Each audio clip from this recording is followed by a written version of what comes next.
no matter where you are in your painting, I think you can learn something there. It's just this other layer of bringing more freedom into my creativity. It has the potential to keep someone accountable, to keep at it and keep going and push through the hard stuff.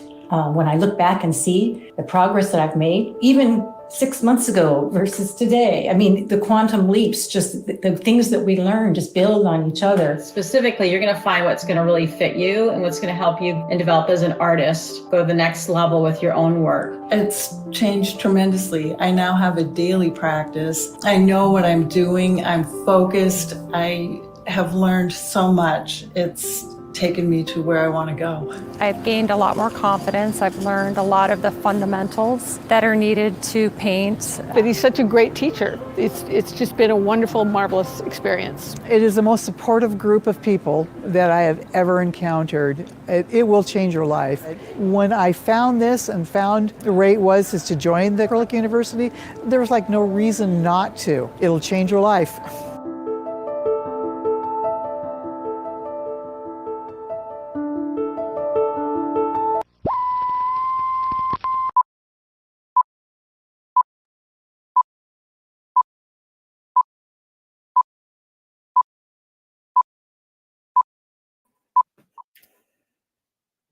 Okay, are we ready for this bonus session? And Peter's here with me. Peter, come on. Let's see what we got going on. Good morning / afternoon, wherever you're coming in from. Happy to be here for this this bonus session. Super fun. You guys notice how Peter's dressing so nice, man? He's just he's a professional. That's the goal. I'm saving this image onto my computer because I want to show you a little bit bigger what I'm going to be painting today. And you could possibly screenshot this if I get it big size for you. So let me just grab this here and you can see it. Okay, let me just see. Okay, so yeah, exactly. I don't have to paint. It's the only way I can wear this. Yeah, so this is the image that I want to paint today. I love this so much. This is this really cool tree that I found over on the coast. We were at Ocean Shores, if you know where that is, on the Washington coast. And I was wandering around in the woods, kind of up on a bluff, just a little bit removed from the ocean. And I came across this really cool looking tree. Actually, there's several trees that are kind of intertwined there, but I decided let's paint that today. So I don't know if you look at this and think this is interesting or not, or if you just kind of look at it and think, well, I don't know, not sure.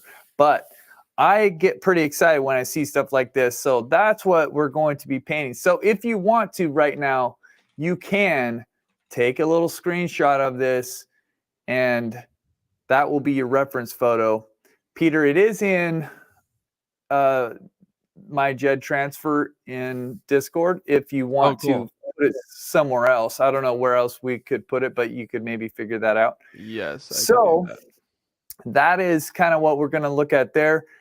And I'm actually starting today with a just blank white canvas because I don't have I just didn't have time to put anything on it. I was actually thinking that I would do it black like I did yesterday, but I think I'm happy with this.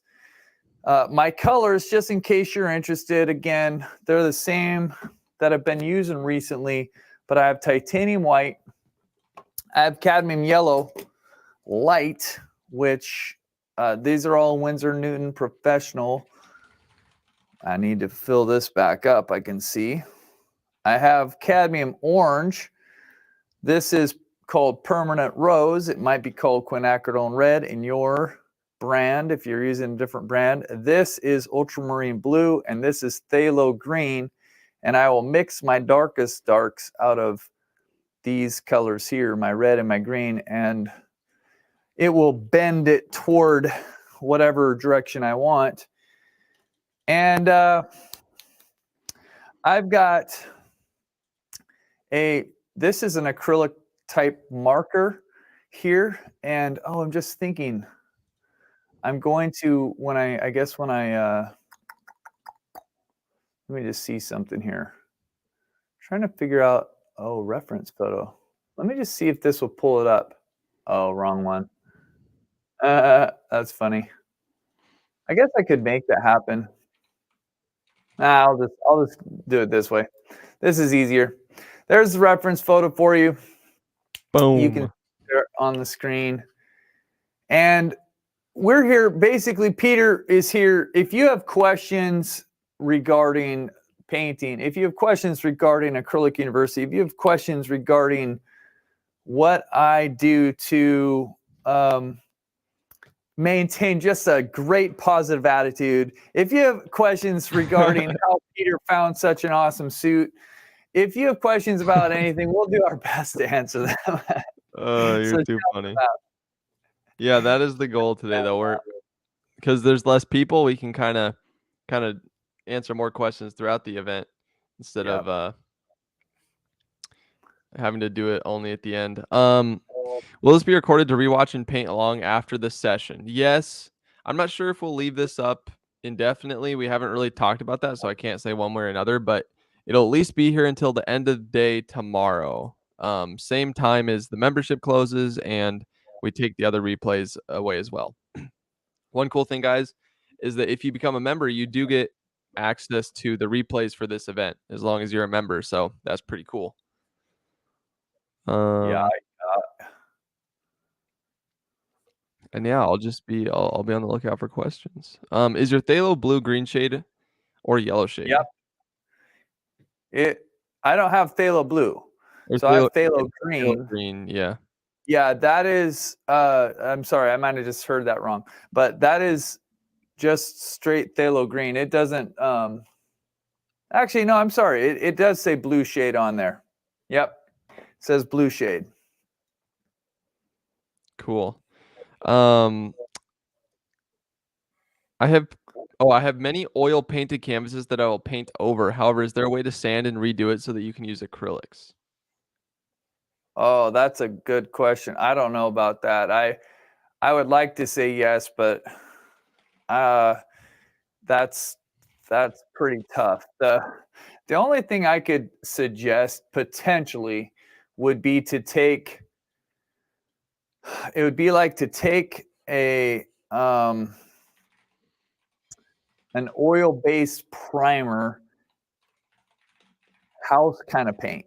So something like Kills or something like Zinsser 123, not the 123, Zinsser something. There's probably a shellac primer it's made to cover anything. I mean, that would be like my best guess if you sanded it down and then used an oil-based primer. That would the potential of that working is higher than anything else that I can think of, but I can't guarantee that it would work. That's just what I would try. Yeah. Let's see. Can people join AU at any time of the year? As of right now, no. We only have enrollment open at specific times. And so if you want to join, definitely hop on in because it'll be quite a few months before we open up again. We have awesome stuff coming every single month. We have Angela Banderka doing a painting for us next week. Okay, let's see. Peter, what happened to your baseball cap? Still have the baseball cap. Just doesn't go along with the suit, so I haven't been wearing it on the live streams, but I do still have it. The good old AU baseball cap. What color or colors do you paint the sides of your paintings? If I paint the sides, I just paint it black usually. But I actually haven't been painting the sides with these ones so much. I just leave them the natural wood like this. It looks like that. So I kind of like the way it looks. Awesome. I don't know how much I'm going to draw in. You know, there's quite a bit of stuff in this picture, but there's some of this I like quite a bit, and I don't want to leave it out. So I'm gonna just do my best to make sure it comes into the painting. Peter, do you paint? Not no.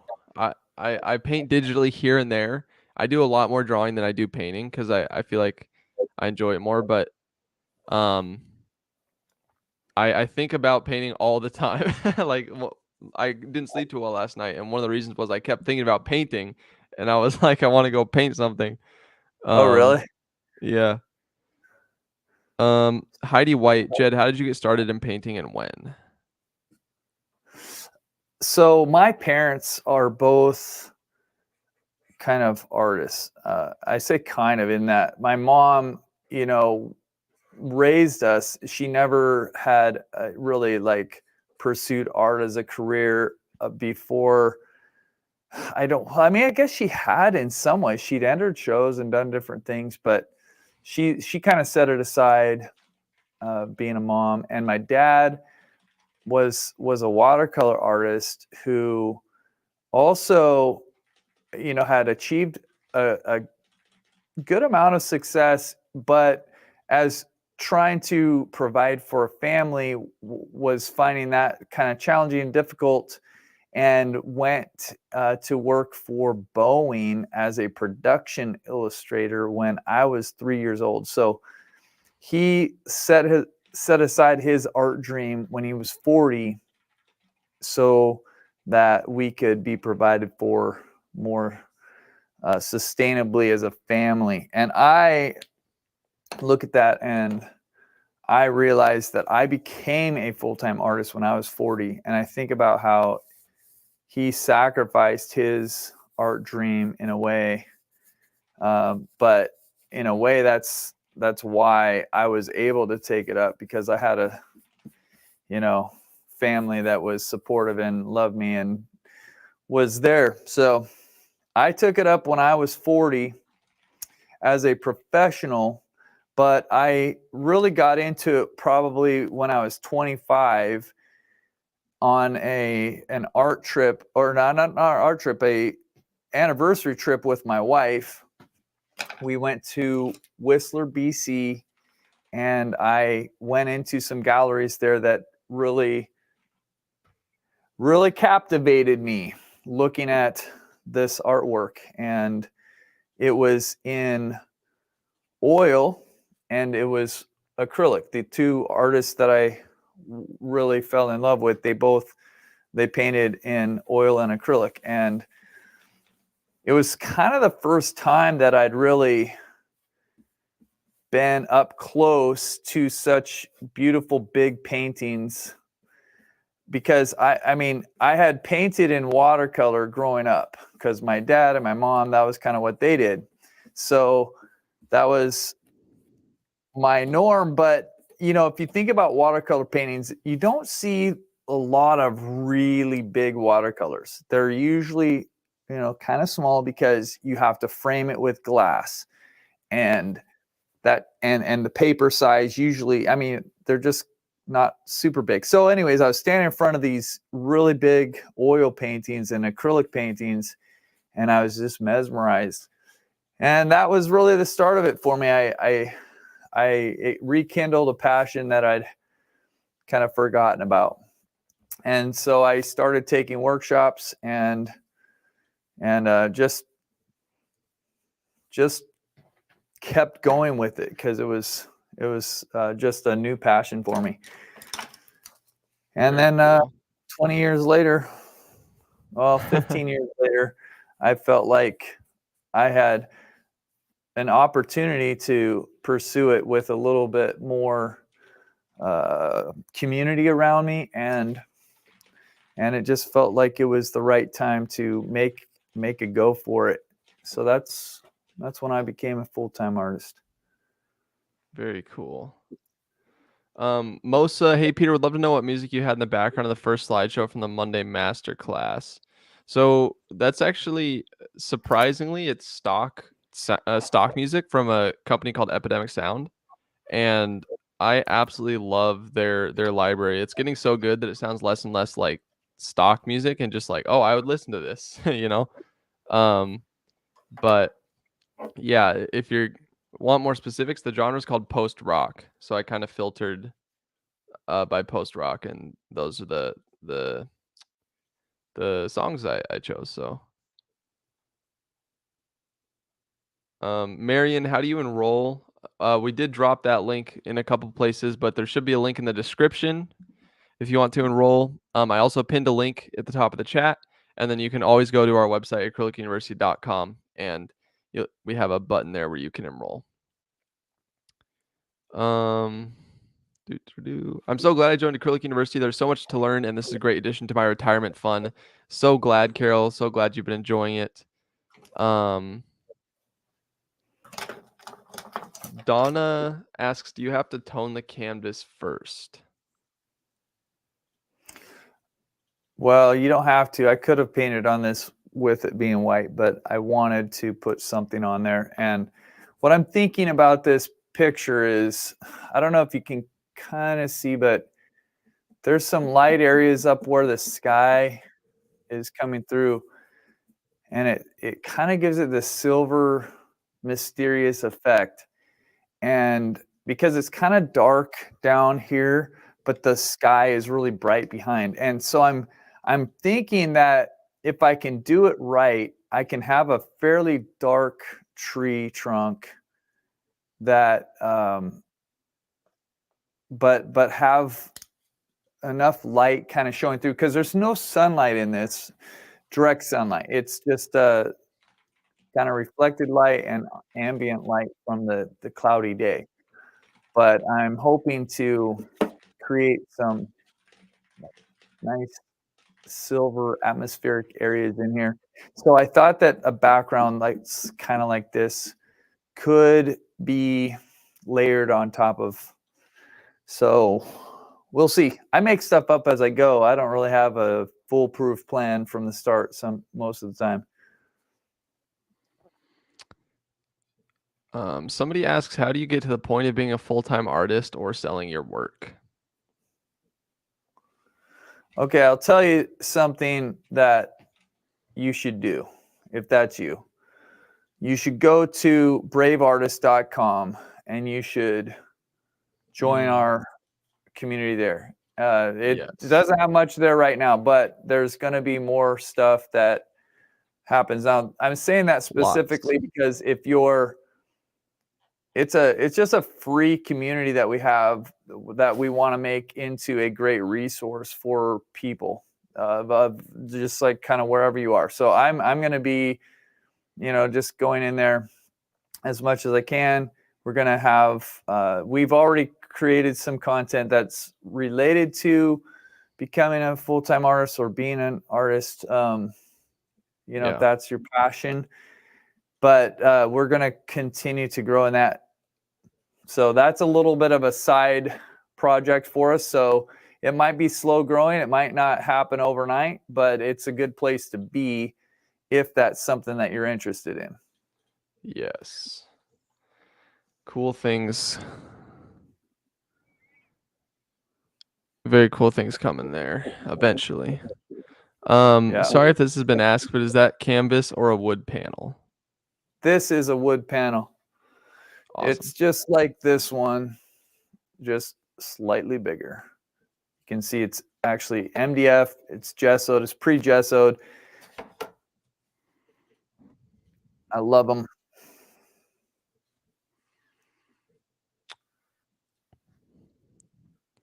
Somebody asked this a while ago, but how are you liking those Sharpie acrylic markers? Oh, I love them. So far, they're just really fun to work with. Oh, cool. Yeah. I think just the simplicity of how they work is what I like the most, is that they work like a Sharpie. You don't have to, squeeze it, prime it, anything like that. So it's just really straightforward and easy. That is cool. Yeah.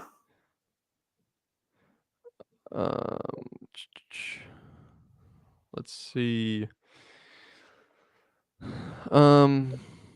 I missed what you were just saying about something that was coming up that people might be interested in. I was referring to, so for members, we have a demo every second Friday of the month. We do a demo from a guest artist, and this month's is Angela Bandurka, and she has a really beautiful demo that she's going to be doing for members next Friday. So definitely sign up. Don't miss out on that.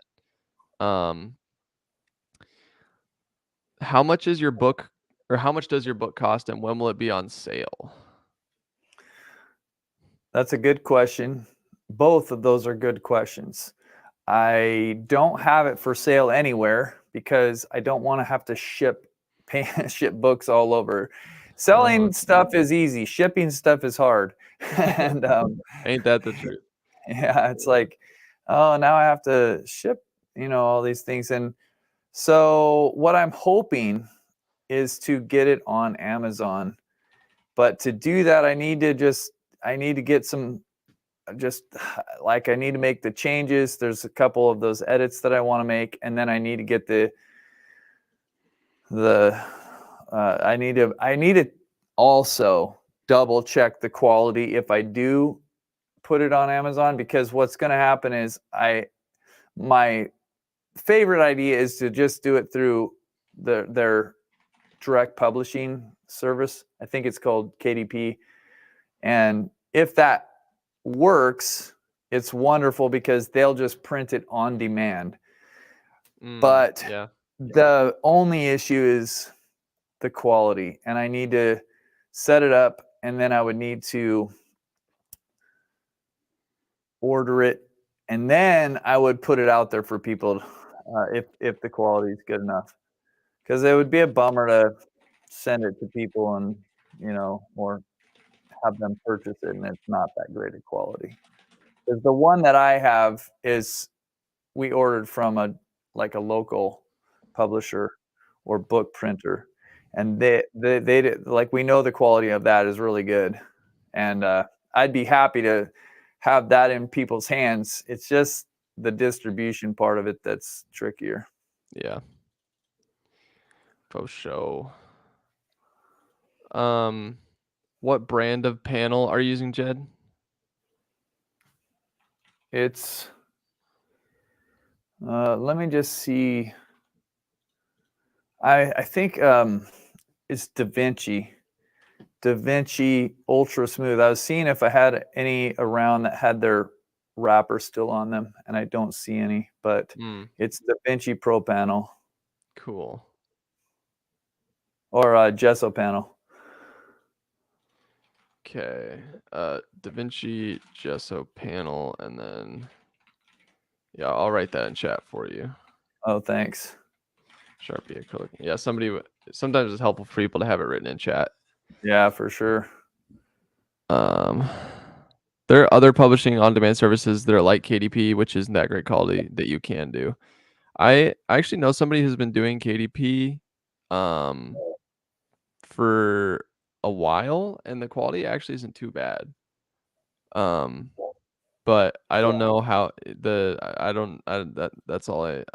But you know what Don't they take that as say, gospel. because I think if I know, they do a lot of that's true. sketching books, right? Or coloring books. Coloring I books, think yeah. for certain things that don't involve color, I think it's okay. Yes. But I think that when you start getting into color, that's where the questions are for me. Yes. Are you wiping your brush before moving on to a different area? No, I'm not. But this is where I want to start. I need to start messing around a little bit with the composition, the design, and pushing values a little bit, because I want there to be a little bit of separation between these trees that are close to us and the ones that are right behind them. Even though they're right behind them, I think that what I'm going to end up doing is pushing the values back, making them lighter and feel a little bit airier. And that way it'll feel a little bit more like there's a bit of depth in the picture, because there's not a lot of depth at all, actually. Mm-hmm. Can you sell or display in shows and galleries if you don't frame the Da Vinci panels? I do, Yes. but it just probably depends on the show and like Gallery. a lot of times they'll have their own rules for Mm-hmm. what they require you to do. Yeah. Paint question. Why is my yellow paint so translucent and hard to cover, but yours looks very opaque? It's probably because you're using a student grade yellow. Student grade yellows tend to have way less pigment, so they don't cover that well. If you are using a professional grade pigment, make sure you aren't watering down your paint too much, or make sure you don't have too much water on your palette. You could also be watering it down too much. Yeah. What he said. What size is Jed's brush? This is a number 10, and this is a number 6. So if you did happen to win one of the sets of brushes, these are the two sizes that you would get. They're kind of my most used brush sizes. Jed, I really like the scene you chose, because I feel like it's something I'd totally choose to like draw or paint, like the old Oh, really? gnarly tree. Yeah. It's cool. Yeah. I don't know if you saw my last Instagram post, but I had that big tree that I painted at the plein air event. And kind of similar. Look, I mean, totally different trees. These are actually way smaller than that one. That one was really massive, but yeah, it's so fun. I really do love trees, and they're so interesting. I mean, the closer you get to them, and you just kind of find them to be a good subject matter. Yeah, for sure. What brand is the marker? It's Sharpie. It's a Sharpie acrylic marker. Oh, I'm realizing that people are tuning in before, so I should write it in the chat. I'm talking to people in the past, in a way. Oh yeah. That's so funny, man. It is, because there was somebody yesterday who was like, "How are they congratulating the winners before they're announced?" And I was like, "Oh you're man, yeah." probably behind." Because if your thing buffers, or there's a bajillion ways that you might not be caught up live, and if you start the stream and you happen to like press back or go scroll back to the beginning or something like that, you can be watching this and you can be half an hour later than we are live. Yeah. And it can feel like you're still watching live, and you can still be participating in the stream, in the chat, but you might be watching this 10 minutes, 15 minutes, half an hour after we're at that part of the painting. So you'll see comments like, you're like, what the heck? They're giving away the prize. How are they doing that? Yeah. Has Jed tried the non-cadmium yellow paint? Does it cover as well? Yeah, it does. It's fine. It's great. I mean, they don't make it in Winsor Newton, but I use that I'm seeing if I can find a tube.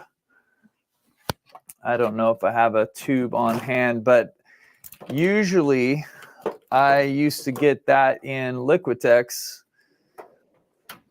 It was a very, very similar color. Oh, here, look, I found one. So this is cadmium-free yellow light in Liquitex. And I'm not sure about Golden if they do the same thing, but I found that this is actually a really good yellow. It feels and acts just the same as cadmium yellow to me. That's cool. Can alcohol markers be used to do the drawing? No. The problem, that's the thing, is that the what do you call that stuff? Solvent. Basically, the solvent in it is where the issue is, and it will bleed through your acrylic paints. So that's why you kind of need to get a water-based marker if you want to use it under acrylic paints. Gotcha. For the radiant light painting, you used a hair dryer, but you didn't need it for Cannon Beach. Did the way paint was applied for Cannon Beach allow it to dry quicker? Yeah, but it was also that we were doing it live. I mean, I don't know if you saw, I used my hair dryer here a little bit ago, just because I covered the whole painting with that green, and I wanted to move on and paint. So they don't necessarily, no painting in my mind requires a hair dryer. It's usually, do you want to just keep moving fast or not? Yeah. That's kind of the way I look at it. Exactly. Which white paint is the most opaque? Titanium. Yep. Epic. Zinc white and mixing white are both fairly transparent, and they're good for other things. They're not good for covering.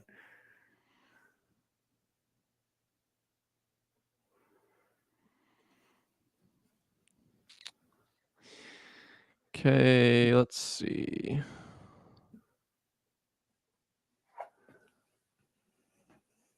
Requesting a focus month for painting weather events and aftermath. Strong winds, ice formations, believable rain, snow forms, lightning. That would be kind of cool. Yeah.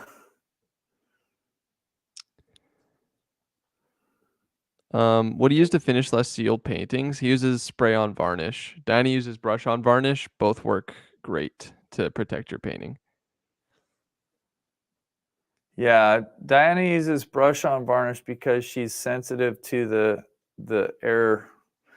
Like if she uses the fumes of the other one, and both are totally work. You know, like if I'm doing a smaller painting, I tend to use the brush on some, but if it's anything that's a little bit bigger, I don't like using the brush on because I've been a little bit I've had too many times where it starts to feel like it's wanting to turn milky and not dry clear.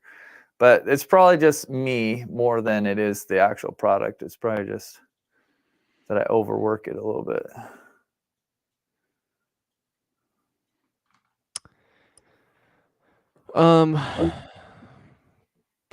Let's see. Dolly asks, would you explain how to post to AU? Not the AU was kicked off, but now it is only school. But for the masterclass, you're using Facebook again.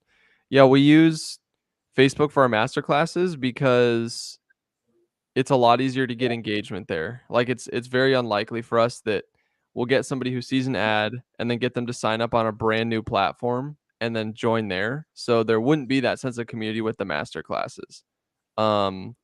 So that's why we still use Facebook for the master classes, but our private members only community is on school, and that's a really cool platform. And to all you new members, we'll be showing you how to access that and what it looks like and all that stuff on new member orientation on Thursday. Yes, indeed. Acrylic varnish, like from a hardware store, even, asks Kathy. Kathy Klassen. What's the question? Like varnish, just asking, would acrylic varnish from a hardware store be okay? Okay. That's a good question. I'm trying to think if I've ever used that. I know for sure that somewhere along the way I've talked to somebody who did. Like, so for instance, what would be a brand? They use something like what's that brand? Trying to think. It'd be Minwax. Like Minwax has like a clear water-based varnish, I guess. I'm trying to think of it. What's it for? It usually comes in like a quart. You can get it in a gallon, but I think it's supposed to be UV protectant. It's supposed to have a lot of the same qualities that you would be looking for in a artist varnish. So I don't know. I think that would be something that it's probably worth. I don't know. I don't even know where to direct you, because it's the kind of thing that's a little bit tricky to find an answer unless you know somebody who has been using it and could actually give you the feedback that you need. It feels like it could work. That's all I can say, is that it feels like it could work, but I don't know the actual differences between those products. Do you use an isolation before you varnish? No, I don't. Okay. I just varnish straight on the paint. Jed sometimes paints with permanent green light, but here he's using phthalo green. Any info for the preference and differences? Well, way back, I haven't used permanent green light for a while, but I used to use, I think a long time ago, I actually had phthalo green and permanent green light. And permanent green light it's a brighter color. It doesn't have the darkness. But it's a good color. I just find that phthalo has a little bit more versatility because it is transparent. I can use it in a wash. I'm just looking around to see if I have any permanent green light that I could show. Can't see it right now. But I do have it, and I do use it every once in a while, but I tend to only need one green if I'm even using a green. A lot of times in the past, I wouldn't have even had phthalo green. I've only been using it in the last year because we went to a workshop and he was using it, and I liked what he was doing. So I started kind of using it again. But for the longest time, I didn't even use any green. I would just mix everything out of my blue and yellow that I had on my palette. Doug has a good point about the varnish question. The risk of a hardware store varnish is that it might yellow. I suggest a varnish that says archival on it or no yellowing. It's a good thought. What brand of paint is he using? He's using Winsor Newton. What causes red color? What is this? What causes red color to smear while varnishing it? Oh, well, I mean, that's a very, that if it's happened to you, I wouldn't say that that's a universal thing. So I don't know what that experience of yours is or why it happened, but there are colors that, well, I guess I'd say this. It's probably not the color, but if you notice when I put down this red, marker here, there were parts of this that didn't dry. And so when I wiped them, it kind of smeared. And the reason for that, I think, is just because this surface is so hard, it doesn't penetrate at all. And so it just stays wet on the top a lot longer, because there were other parts of it that were dry and they didn't, it didn't have any problems. So my guess with yours is if it's some kind of paint or binder or some I don't know what the product is, but my guess is that the issue is not the color, it's the product.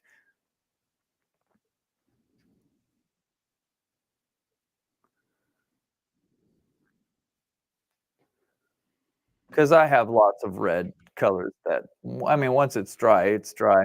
It's not gonna do anything that different than any other color. Sandy asks, Jed, do you prefer using canvas panels or stretched canvases? I prefer wood panels that or neither. Awesome. Oh, somebody asked this. I forgot to ask it, but they were asking if you could make your own panels by getting like birch panels at a hardware store and gessoing them or something like that.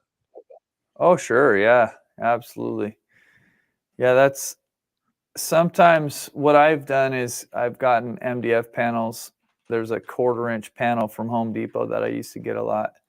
And I would actually even have them cut it for me at Home Depot. Sometimes they're better at it than others, meaning sometimes they have somebody there that will do it and sometimes they Yeah. don't really. But it's pretty economical. I don't remember how much it is for sure, but I think you can get something like a 2-foot by 4-foot panel for $7 or $8 or maybe $9 now. And I mean, you think about that, you can split that up into quite a few different sizes, and it ends up being pretty reasonable for your panels at that point. Mm-hmm. Chantel bought a Masterson Stay Wet pallet yesterday, but after using it, I couldn't close the lid again. I had to return. Seems it was defective. Has this happened to you? Well, I guess you bought it and returned it on basically the same day? I mean, that's a little bit unusual, I would say. So yeah, that probably was a defective lid, but let me just grab my old Masterson pallet here and show you. The lid ends up getting kind of bent and deformed over time, right? It's just the nature of it that, I don't know. It's not super solid, but it's flexible enough that it should. I mean, I don't know why yours didn't, but it should go on top, and it should, be able to be pressed down all the way around. So this one, it takes a little bit of effort. You have to kind of give it a good squeeze, and then you have to make sure you go all the way around all the edges, but that still seals. You can see I missed a little area here, I missed the corner. It's again, if I'm being super vigilant with it, I would go around all the edges like that and do it. But usually I'm just like covering it for the night, and I'll just snap it down quickly. And so again, I think that should have been just a defective lid for you. Mine have had, sometimes they're a little bit harder to close than others, but I've had many. I mean, I probably had 10 of those pallets. I've given a couple away. I've probably, I don't know how many I've had. I've had at least 8, let's say, and I've never had one that didn't close. So your next one, if you get another one, it should work.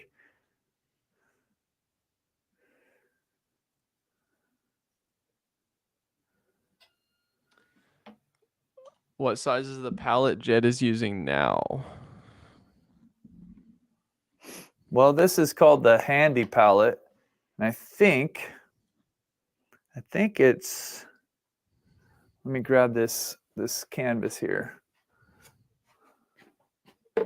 So the pallet is around.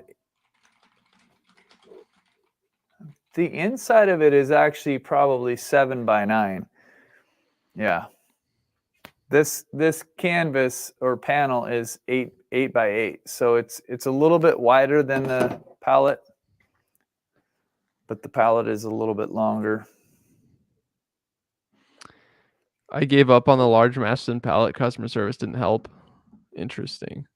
Yeah, I mean, we do have I've heard people say fairly often that they have trouble with the lid. So you're not alone. Really?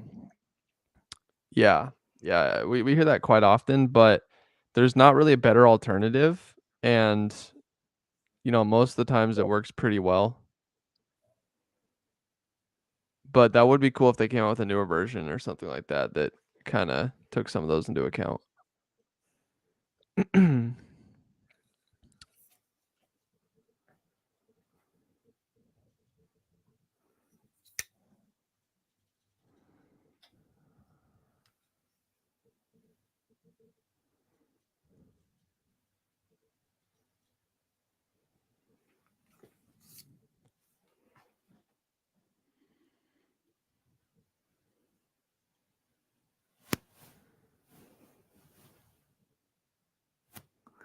What if I came on and said, "Oh man, my mic wasn't working. I just said something super awesome, but you missed it because my mic wasn't working." That's not true. I was just sitting here quietly. But that's what happens this morning. Peter, you weren't there, but in our meeting, Renee was on there with me at the very beginning.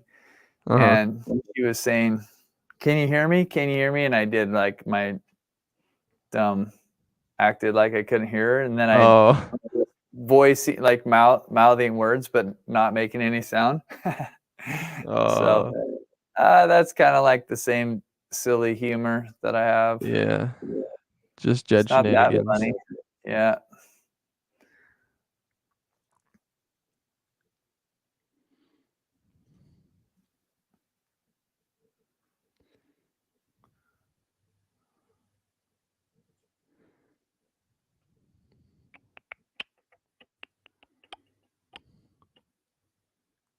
Anna asks, will Renee paint again? You know what? I'm really excited. Renee has been, well, I can't say she's been painting, but she did paint a couple weeks ago, and it was really cool. She did a really beautiful little painting. That's awesome. I can't remember if I shared it in the community. I don't know. I mean, I know I didn't share it in the community. I think she might have shared it somewhere. But this is a good reminder. I need to go find it and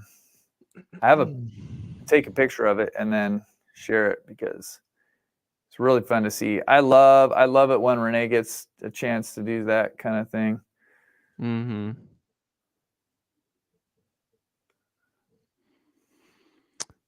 Jed, when is your next scheduled plein air event?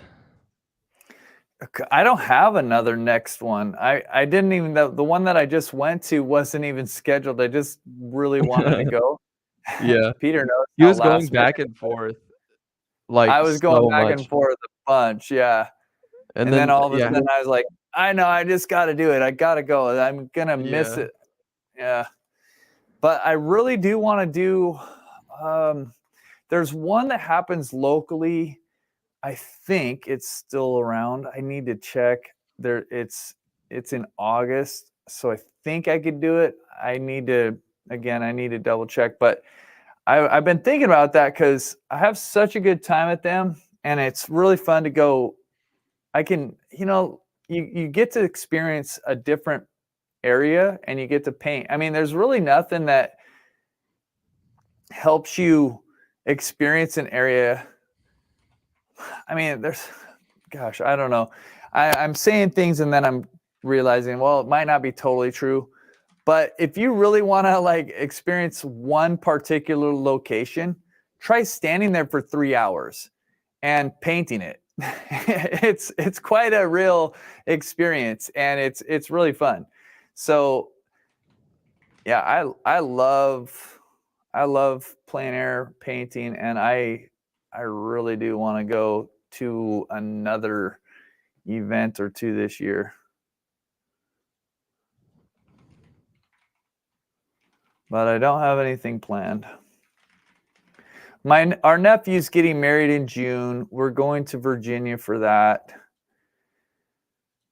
I think we went down to Mexico last year we built a house with a team from our church. I'm not sure. I think we're going to do that again.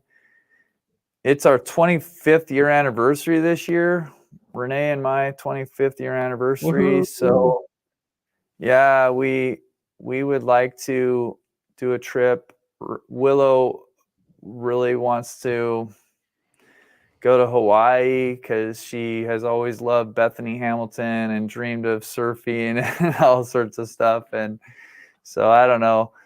It's just like that's why what's good for me is that if I do a plein air event, I mean, that's actually work for me. So it's a little bit easier to schedule it than if it was like trying to schedule another vacation or another trip with everybody, because I probably would just do it by myself. But Yeah. it's all the logistics of everything, it all has to work together.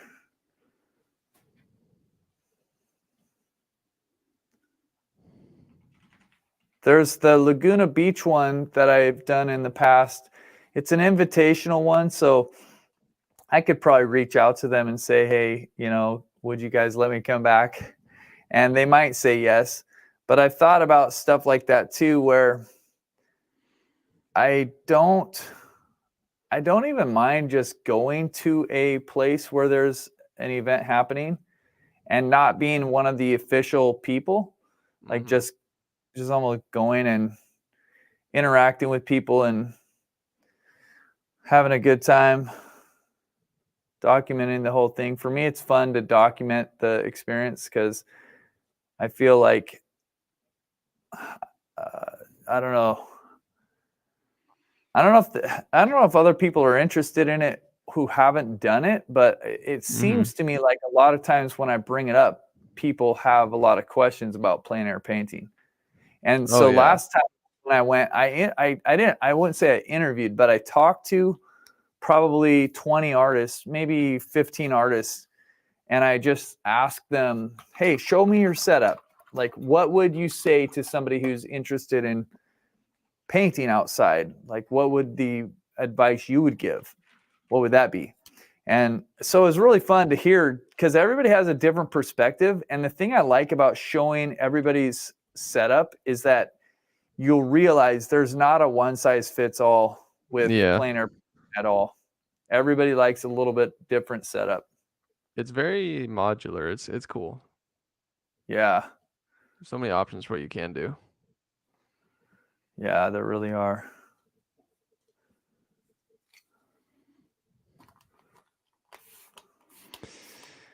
Jada, I really want to plein air, but I don't know how easy it is to keep the paint damp while painting. A lot of spraying ?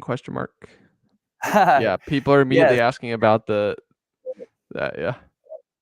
Yes, this is my spray bottle. It's a fine mist sprayer. I use it in the studio, but I took it with me to the event when I was there, and I used this a ton because it was hot and my paint was drying really fast. So yeah, I mean, unless you're using golden open or you have some kind of medium in your paint, if you're using acrylic paint and the medium is, extending the time that it will dry, you might not need a spray bottle. But if you're using normal acrylics like I do, a spray bottle is very important.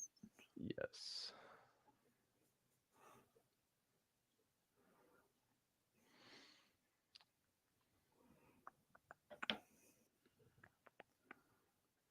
This is so different than I thought it would be. It's really cool. The painting, love the way it's come together. Different. Yeah. It's I think for me, I'm just doing like one little thing at a time and looking around, and I don't know really what it looks like or not. Sometimes you kind of get in the moment, but I'm hopeful that it will come together in the end. I find that, I don't know, I think one of the differences that I feel like when I talk to people about their work, and this happens a lot when you have a workshop and you're actually walking around and talking to people, is I find that we get down and we can't see our paintings for what it's worth sometimes. But most of the time, most of the reason I think that happens is it's simply a lack of experience. And I'll share an analogy that I've shared many times, but it might be helpful for somebody who hasn't heard it before. And that's the analogy of living in a new city. If you only visit a city every once in a while, you really might never get super comfortable with navigating the streets. But if you live in a city, you might have to ask for directions, like I'm talking pre-GPS, right? But you might have to ask for directions and go like, I don't know how to get to this school. I don't know how to get to work. I don't know how to get from here to there. And so your first few times driving around can be really tricky and challenging, but you start to get a little bit more comfortable. You've been there a week, you've driven to the store 4 times, to get things, and you're like, okay, I know where the store is. And then over time, you just get really comfortable with every part of the city, right? I mean, if you're like when I lived in Vancouver, BC, eventually I knew that city. I could go anywhere. I knew the suburbs. I kind of knew my way around, and I knew if there was a detour that came up and I couldn't go the normal way, I knew that there were 10 other ways to get where I needed to go. And I think that that's kind of the way it is with art, is that I feel like I've taken the trip in this city to the destination, and the destination is maybe, let's just say, a painting I'm happy with. Something that looks reasonably good. I know that I might have started with an idea in mind, but I might have done something with my painting that kind of threw it off, and I might not be able to go that same direction that I had originally intended to go. But I know enough about the city of art that I can take a detour and I can end up in the same place. It might not, my journey will look different and the end product might look a little bit different, but I can still end up with something that I'm happy with and that I feel proud of. And I think sometimes I'll talk to somebody in a workshop or any kind of format like that where there's feedback involved, and sometimes I'll ask, what do you think is working, or I'll just get a sense that they're frustrated or they feel like it's not going well, and they feel like they really don't know what to do, or they don't know anything about like how they could, quote unquote, fix their painting. And the interesting part is that a lot of times I'll look at that painting and I'll think, oh, it's going really well. Oh, you've established like 2/3 of what you need to do. You just need to do X, Y, Z.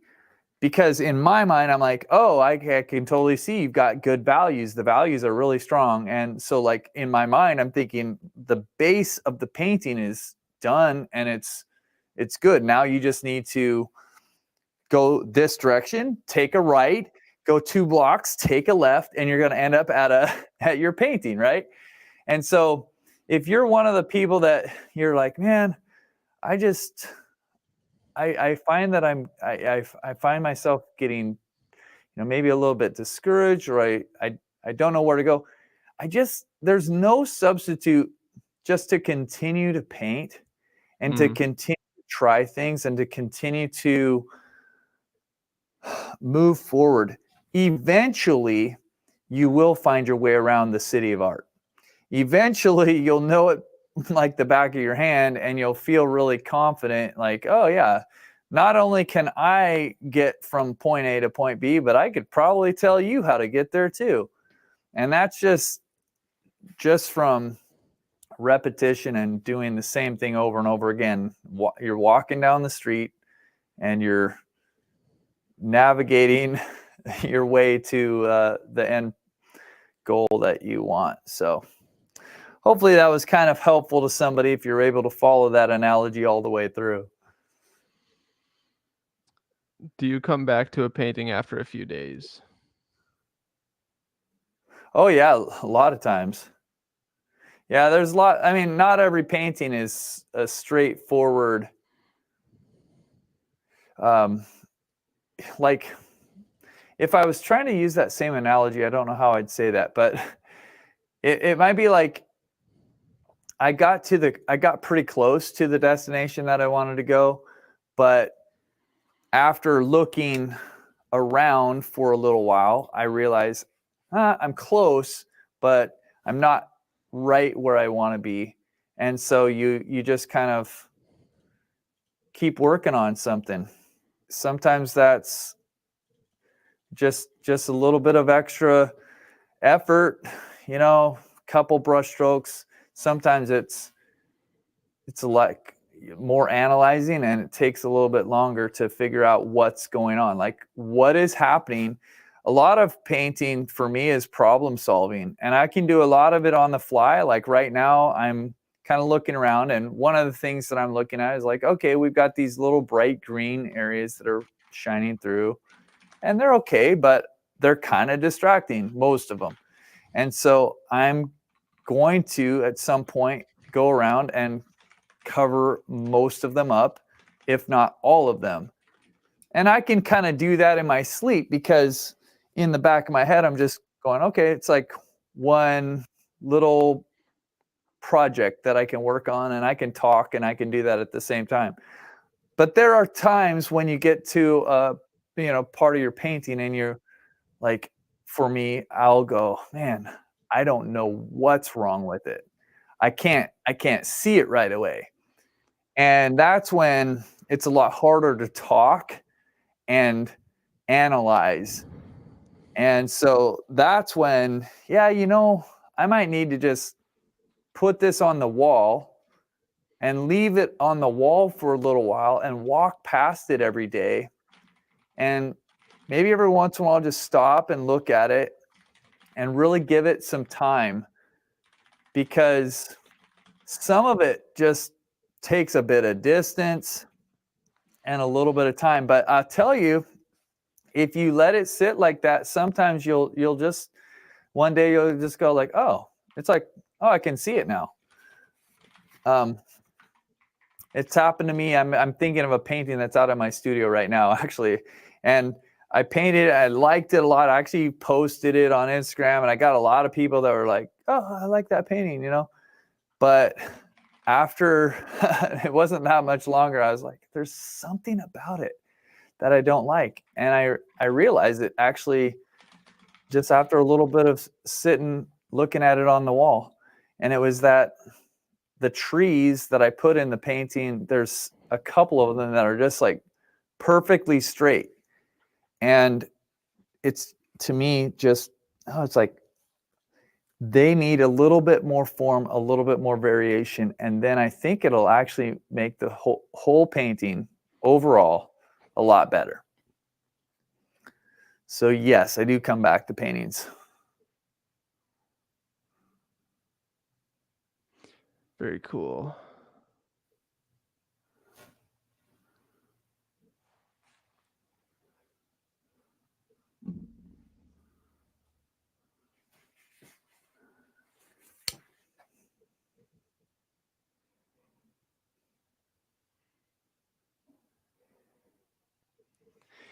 Interesting. Sharon says, Masterson Stay Wet Super Pro palette has a lid that fits on top, doesn't require hard pressure to snap on, but is this airtight and paints stay wet for weeks.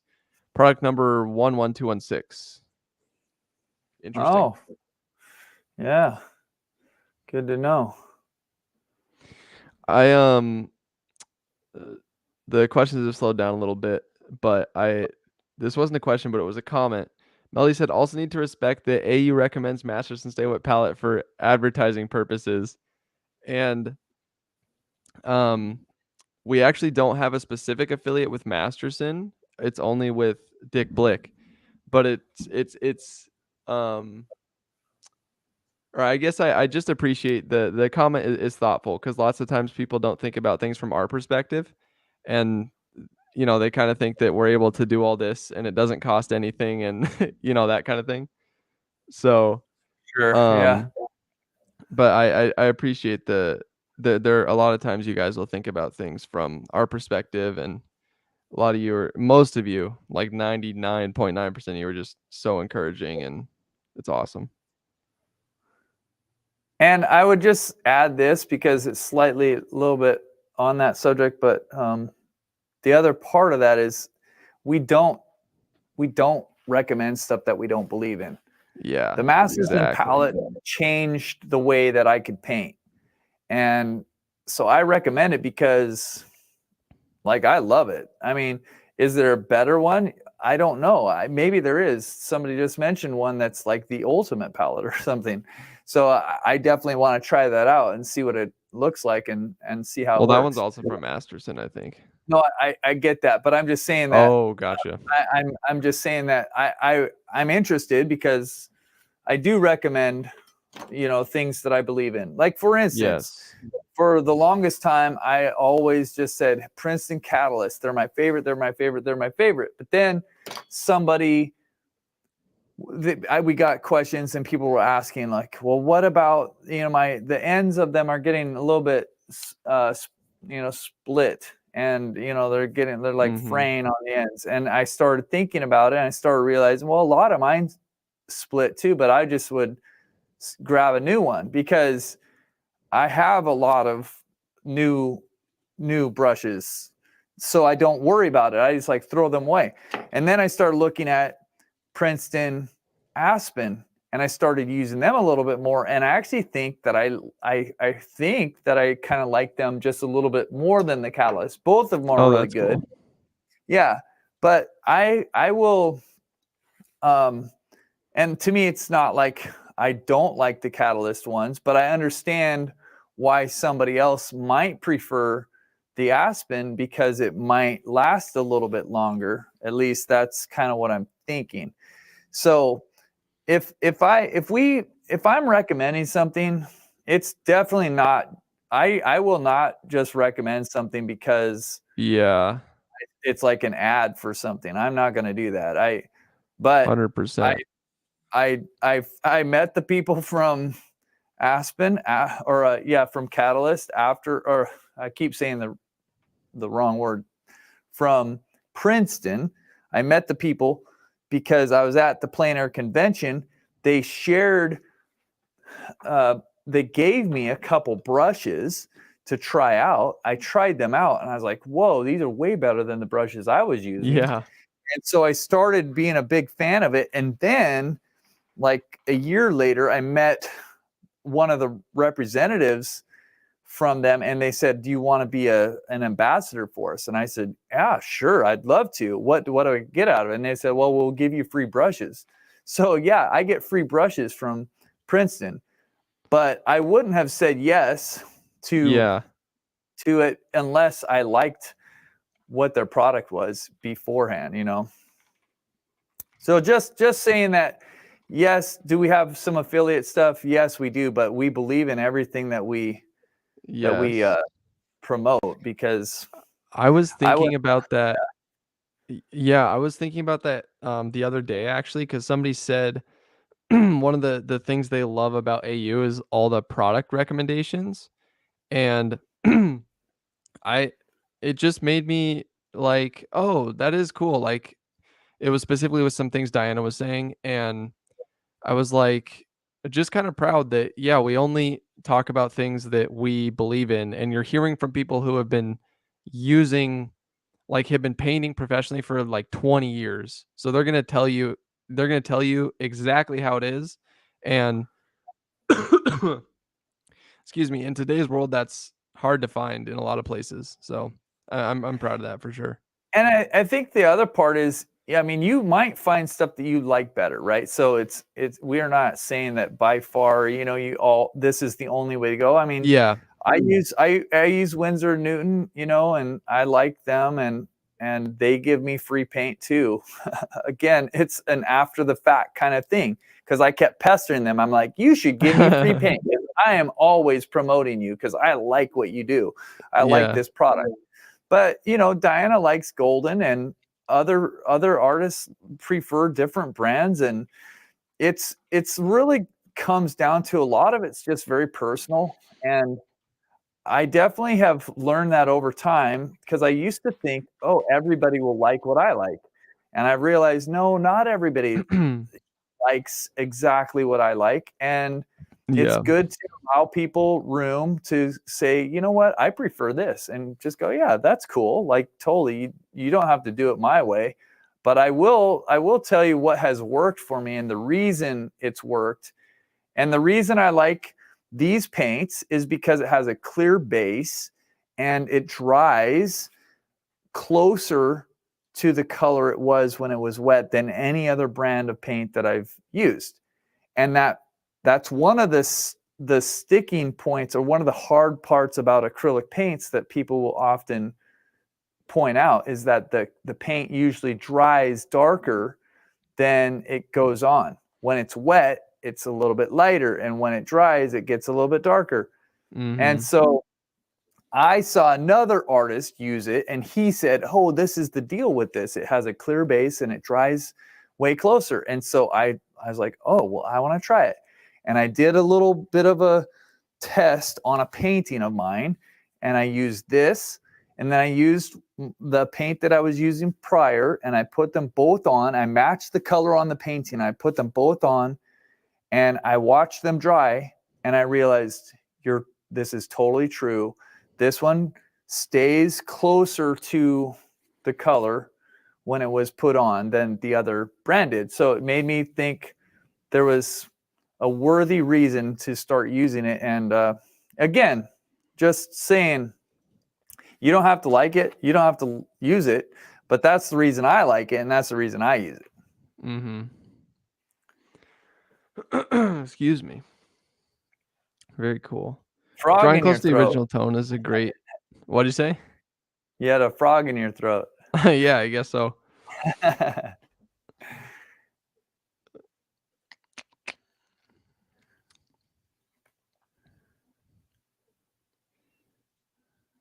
But you know what's cool too? I mean, I really do like getting to know some of these people who work for these companies, because one of the things that they'll do for us is they will give us special deals. So if you are a member of Acrylic University, you can access, we have a coupon code that you can get a direct link to Winsor Newton, and you can get their paint for, I think it's 50% off or something like that. Holy cow. Like, yeah, it's awesome, because it's like, you would have to, like, that sale does happen every once in a while at one of the big stores. So you can find that same deal at Blick or at Jerry's Artorama or some other place. But it's 1 week out of the year or 2 weeks out of the year you'd find it, right? And with us, it's like, no, you can actually just get that deal anytime, because they gave us a coupon code. And so that's pretty awesome. cool. We need that on our sales page, man. You'd save so much money if you just painted Winsor Newton. Yeah. Now that I think about it. Who is Nightbot? Worried about scam? No, that's I put that bot in there to help us. Gosh, excuse me. Sorry, guys. I put that bot in here to help us answer questions. So, it's Peter's bot. It is. It's my bot. It's legit. And it helps us answer questions and things like that. If you ever see a user that has like the blue wrench and the blue highlighted name, that's legit, because you can't become that means you're a moderator, and a user can't become a moderator without us saying so. So if you ever see somebody posting links that has a blue wrench and a blue name, you can trust that person.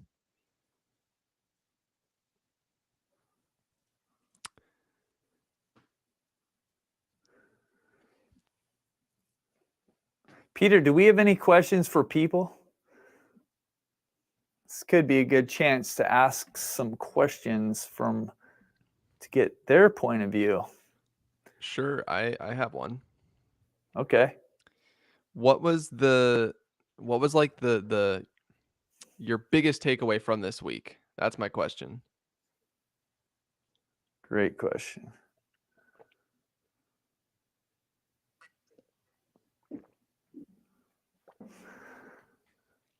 Oh man, this tree is so fun. Windsor Newton is anytime. Where can you access that? That's a good question. I actually don't know. You can definitely email our support team though, and we can help you figure that out. They give us, what they do is they give us, it's a coupon that lasts for about 6 months at a time.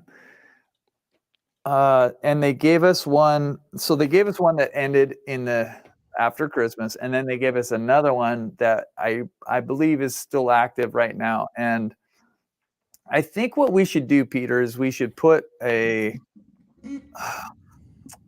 we could put that in, if we don't already have it. We, inside of school, our community, we have a place called Links. Yeah. And if it's not in there, I can add that in there.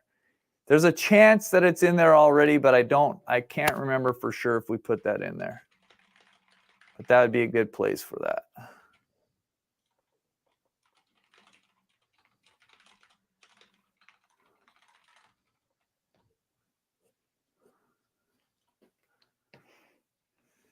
Okay. My biggest takeaway was that I have definitely improved since the last masterclass I took. I actually did the first painting along with a live class. Hey, that's so cool, Terry. Nice. Proud of you. That is really cool. Using a large brush, trying more colors. My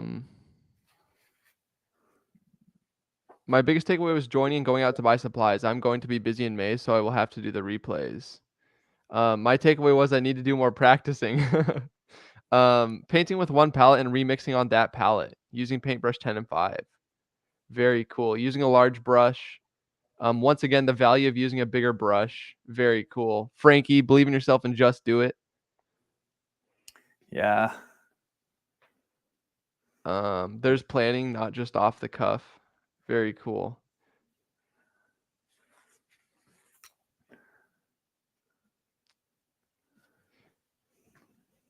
The DaVinci board is wood surface.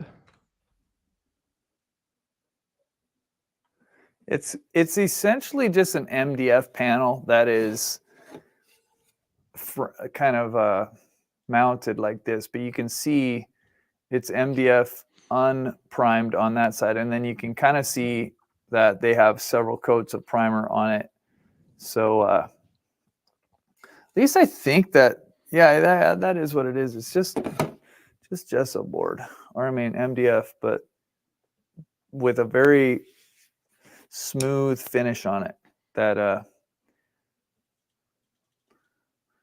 yeah, I guess it depends. Go ahead. Oh, sorry. No, I'm just reading out some more answers. Realized I definitely have improved with the values and colors. That's awesome. Will it be available to rewatch? Yes, at least until the end of the day tomorrow. We'll see if we're gonna leave it up on YouTube like publicly, or if we're gonna take it down like we are the other masterclass replays. My thought is this one we'll probably leave up because it's not a lesson. I'm not teaching you anything. Yeah. It's just fun time. Sounds good. Yeah, don't see the Windsor Newton coupon in Links in School. We'll go ahead and we'll figure out a good solution to that, to get that to you guys. And maybe I'll talk with our team, and we can make a note to mention it in our new member orientation. Yeah, we're always trying to figure out how to communicate better and things like that.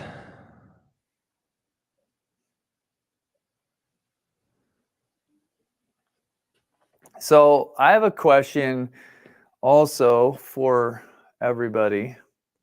Yeah, go for it. What is the next? What was the question you asked, actually, Peter? It was the takeaway, right? Biggest takeaway? Biggest takeaway from this class. So my question would be, shoot, it might overlap too much. Let me think about it for a minute. Okay.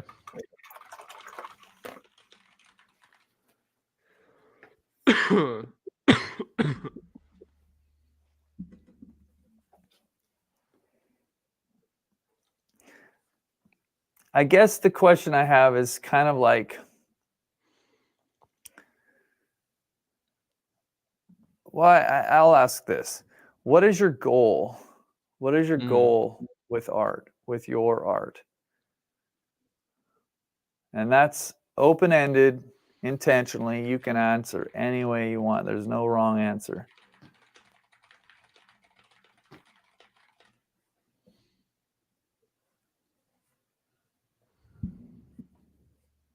Yes, new member orientation will be recorded, so you'll be able to watch that. Yeah. And I'm going to go ahead and drop this link. If you haven't already enrolled, definitely don't miss your opportunity. You're going to grow more than you thought possible. We'd love to have you. Frankie's goal is confidence. Stacy says, finally follow the dream of being a full-time artist. Cool. That's a good goal. To make paintings that bring me and others joy. I love it. My goal is to continue to enjoy the process and to learn new skills. Awesome. To get myself painting again and learn more techniques to improve in one day do my own paintings. Oh, okay. Like paint your own subjects and from your imagination, stuff like that, I assume. To be able to sell my paintings for an income. Very cool. Eva, after 6 months of AU, I feel ready to start selling being a full-time artist. That's so cool, Eva. Happy for you. Oh yeah, Tony, we'll make sure to post the coupon so that all members can see it in a more like readily available place. My goal for paintings is to convey a real emotion in the painting, make joyful art. Short-term confidence, longer-term be able to sell my paintings. Oh, cool. It seems like a lot of you guys want to be able to do that. Kelly Pounds, my goal is sell more art and be in joy while bringing joy to others. My goal is to use color more effectively to enhance my paintings, overpainting exactly what I see. Oh, cool. I like that. That's a good goal. Very specific too. Painting with colors, mixing colors with confidence, enjoying the process as well as the outcome. Love your answers, guys. Mm-hmm. To gift my paintings to those I love. Painting is the best therapy and also challenge to do better, not only painting, but to do your best in everyday living. I like that. I like that perspective. My goal is to be able to paint like Jed, says Julie. Who am I trying to paint like? Yeah.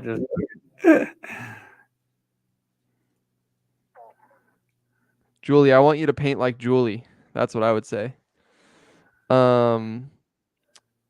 My goal is to be happy with my art and comfortable enough to display. To help people see beauty where they might not have noticed it. Ooh, I like that. That reminds me of your alleyways, Jed. Oh yeah.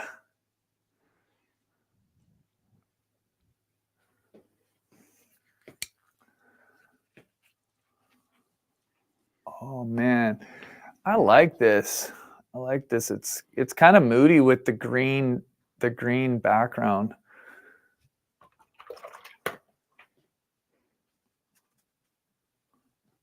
Keep painting. Don't stop too early.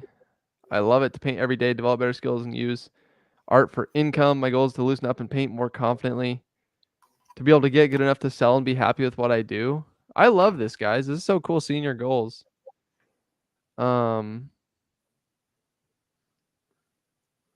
That's really cool. Okay, I've got a follow-up question. This is maybe just for some of you might not all want to do this, and so that's totally fine. But for those of you who are saying, I want to sell more paintings, or I want to try to become a full-time artist, or I want to make some income from my art, where do you feel like you need to grow, or what do you think is Like your your question obstacle? mark? Yeah, like what's the obstacle right now? Good question.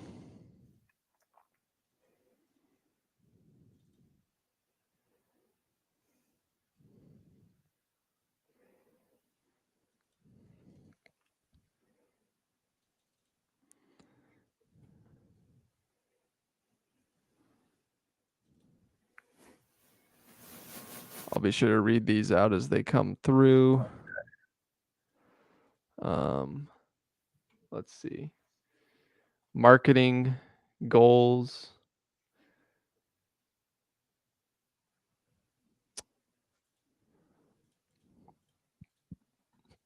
Still waiting for some. For me, it's confidence. Where to sell? What's a reasonable price?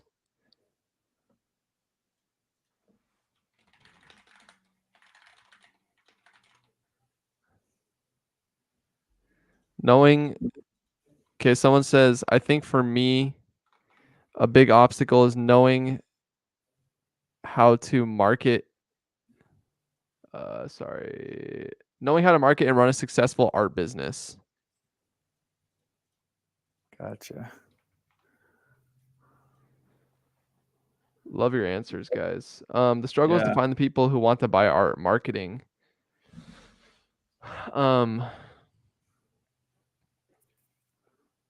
Website and name for my business. How do you decide at the price? I need to get my paintings out there for others to see and market my work. Finding buyers.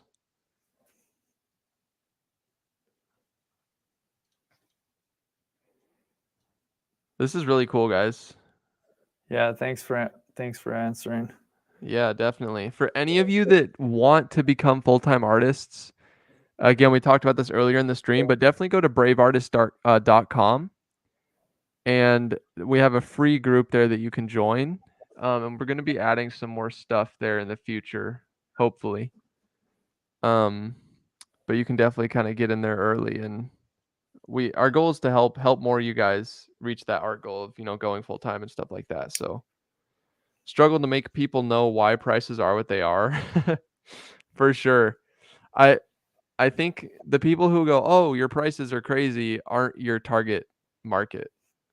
In some ways, there's different strategies you can do with that.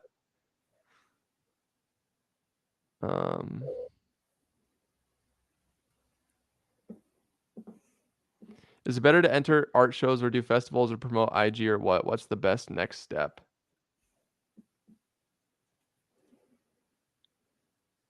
Great questions, everybody.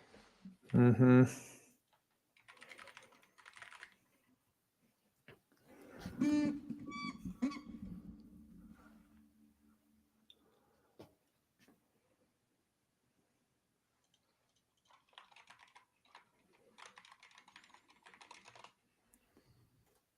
Yeah, lots of people saying pricing, marketing.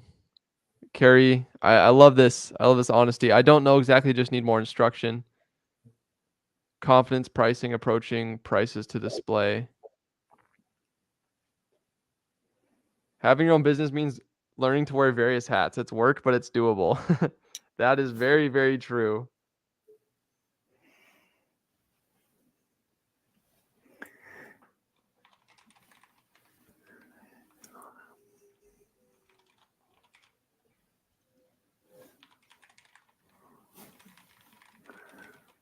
I think one of the things, no problem. One of the things that kind of stands out to me, again, this is just maybe personal. I don't know if everybody would relate to this or not, but I know that one thing that was hard for me when I was the first time that I tried and thought, I think I could be a full-time artist. The first time was when I lived in Vancouver, BC, and I actually had rented a studio for the summer, and there were several studios, but they weren't really that connected. But the hardest thing about that was I ended up going to my studio every day for 2 weeks thinking, this is my new thing, I'm going to do this. And after 2 weeks, giving up completely and saying, like, there's no way I'm going to do this, because I just felt so alone. And I didn't have anybody that was like, even though it was part of a building, there weren't people that I was connected to. And it just didn't become a community, and I felt alone, and I never would interact with anybody, and that was really hard. And when I actually became a full-time artist, I was living in Indiana, and I was in a different studio, and the situation was totally different. There were more people who were working out of this studio, out of their studios. There's like 25 studios in this building, and but the big difference for me was that I didn't feel like I was all alone, and I thought, I think I could do this if there's a community around me. And I don't know if that's true for anybody else, but that was like probably one of the hardest things. And it was definitely the reason that I decided the first time. I was like, well, you know what? I just can't do this. I'm not going to drive, take the bus to the studio every day and try to work on my artwork and never see people, never interact. And I'm just going to die if I do that. So I know that I'm a people person. I like seeing people, like hanging out with people, and that might not be everybody's. Some of you might say like, no, I'm actually totally good, but I wonder if that's real for anybody else too. Like, yeah, I feel lonely. I don't have kind of like people to talk to about this stuff, or I feel like I don't know where to go. I don't know what to do, but I'm just trying to figure it all out by myself, and that feels really hard. I know that was a big part for me.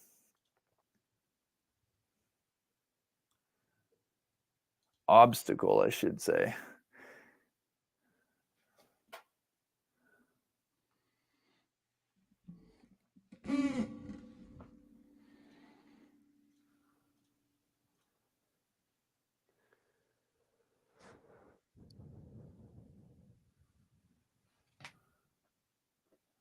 I can do anything with a buddy, but by myself, so hard. Yeah, that's true. I mean, that's the way I am.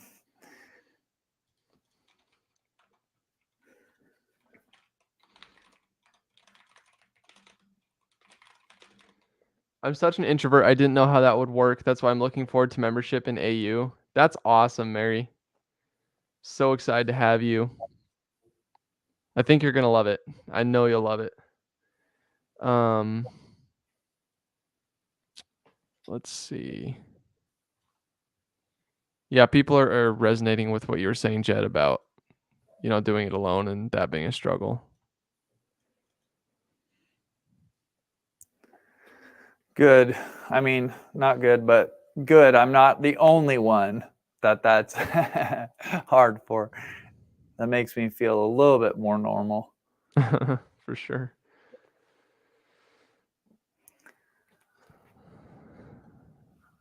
Does Jed sell prints? Not really. Yeah, I have before, but it's again, it's about distribution. It's easy to make prints. It stinks to store them, and then you have to ship them. And I know that there are some sites that you can kind of it can be part of the website that it'll actually just do it for you. And mine does have that capability also, but I don't think that the quality of the print that from the site that I have, I don't think the quality is that great. So I've never hooked it up.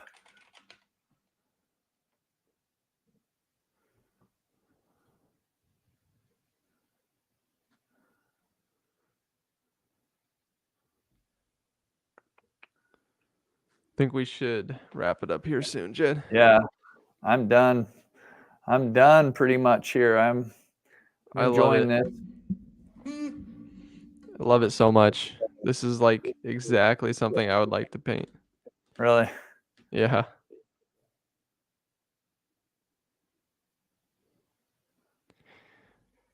Oh, here's another question, at least regarding the goals and for those of you that want to go full time and stuff like that.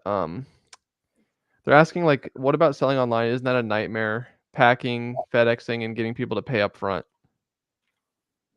No, I don't mind it. That part's not that bad for me. I mean, like if you have a site that can receive payments, that's important. But it's the thing is about all of this. I mean, I'm not trying to sit here and give you a bunch of advice right now. I really just wanted to hear what was going on. But you guys kind of hit it on the head. Like at the end of the day, it's about how many people see your work. How many? Well, one, how good is your work? Like, are you doing good work? That's important. Like, let's not play games. Let's not act like you can just, paint anything and it doesn't matter what it looks like. And there's going to be a bunch of people that want to buy it, because that's not true. I mean, you have to have work that people want to buy, but that doesn't mean you have to be the best artist in the world either. It's just like you have to be somewhat competent in what you do. But the next thing is people need to see it. It needs to be in front of people. And so you need to do, and those things kind of go together. Like if you're doing really good work, the second person I took a workshop from, Robert Genn, he would always tell this to somebody would come to him and they'd say, I want to be a full-time artist. And he would say, okay, go away, paint 100 paintings. And when you have painted 100 paintings, come back to me. Why do you think he said that? Because he would also say, I've never found a great artist who wasn't discovered. Like if you are doing incredible work, you will be found. Yeah. You can't hide if you're really, like if you put in the effort, you put in the time and you're doing incredible work, like you can't hide. Yeah. So and it's like the biggest accelerator. Like marketing becomes easy because people will be messaging you and trying to get in contact with you however they can. And, it just accelerates everything if you do good work. Yeah. And that's what's cool about that, though, is that you really have some, you have some control over your over that, right? Like you can put effort into, so like you never want to divorce your marketing from your actual painting and your progress. It doesn't mean that you have to be like so incredible that you never post anything because it's not up to standard. No, you need to start, like sharing your work, going to places, doing all that stuff, but also be working on your craft. Just get better, keep painting, keep figuring your way around the city of art. And like the more that you're able to get around the city of art, like the more opportunities will open up in front of you. People will go, oh, like I saw you at that art fair over there. Why don't you come over to this art fair over here? Hey, I know that you're a painter, and could you teach a class at the community center over here? Whatever it is, like the opportunities can come, and there's 1,000 different ways to skin the cat, man. Like I know a lot of artists, and here's the thing that I know. It's very individual, just like the easel you buy and the paint that you use and the way that you go about it. Like there's a million different ways to make a living or to sell work or to just like your paintings will be different than somebody else's. The way that you can go about it. Yeah, you could do prints. You could teach local workshops. You could create an online course. Like that's what we've done. There's lots of different things that you can do to make a living as an artist, but it's going to be unique to you probably, but you can see what other people have done, and you can probably, man, I like this painting. It's really fun. probably going to be something in there that I realize that I want to change, but I'm pretty happy with it so far. Yeah. But gosh, you guys, like, for real, this is something that I care a lot about, because like I told you the story. Somebody asked, when did you become a full-time artist, or what was your art journey like? And I think about this, and you can ask Peter. I've talked with Peter about this a bunch of times. What am I passionate about? I am very passionate about helping artists figure out how to make it. Like, is there something that I could do for somebody like my dad, who was 40 years old and gave up his art dreams so that he could provide for our family? Could I help? I know a guy that I'm like, dude, he's probably about 40. I don't know exactly where he's at with his art and stuff, but I'm like, man, could I help him follow his art dream and keep going with it? That to me gets exciting, because I don't really always know exactly what everybody needs, but I feel like part of it is even just this community aspect. So yes, come to braveartist.com. It is a community. It will have resources in it. It's small and it's starting right now. It's not that big of a deal. So don't get your hopes up high right now. But the goal is that it will be an amazing place for people to belong and to be on that journey together. And if you're not, even if you are, here's the other part of it is, like, say you want to be a full-time artist and you know that you need to get better at art. You are in my spot when I made the jump to being a full-time artist. And I'm sitting there going, I have a family to provide for. I have a wife and a daughter. What am I going to do? And I was kind of freaking out. But I knew I couldn't figure it all out by myself. And I started looking around going, who can I learn from? Who can I learn from? And at the moment, everybody around me was painting oil. And I thought, I guess I'm going to have to switch to oil, because that's what professional artists do.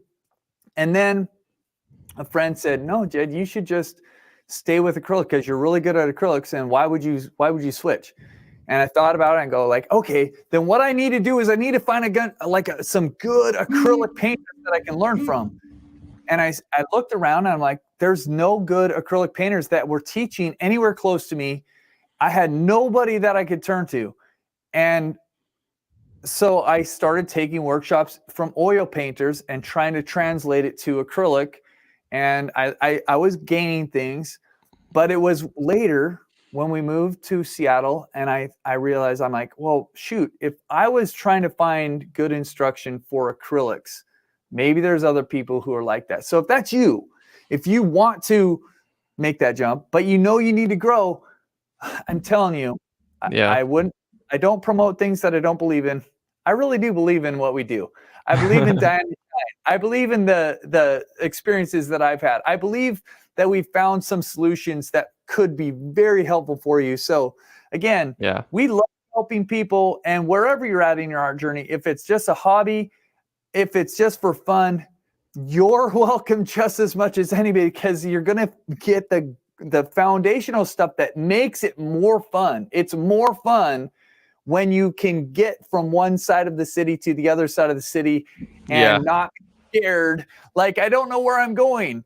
No, you can also know exactly how to get where you want to go, and you'll have these amazingly beautiful paintings that you can gift to your friends and family, and it doesn't matter if you want to be a professional or not. Yeah. Well said. Well said. Okay. That was it. We did it. Yeah. We did it. Fun bonus session. That was cool. Yeah. So fun. Thank you guys for showing up today. It was really, really fun to hang out with you. And hopefully, good. This was truly a bonus. What a joy to watch you paint, and also hearing your amazing comments about life and about this particular paintings process. Good. thank you for your encouragement too, you guys. We do love you. We believe in you, Yeah. and we will see you around. If you join, we're going to see you on the inside of Acrylic University. If you aren't going to join, we'll see you sometime in the future when we do something else here on the channel. But just know that you're loved and believed in. Bye, everybody. Have a great rest of your day.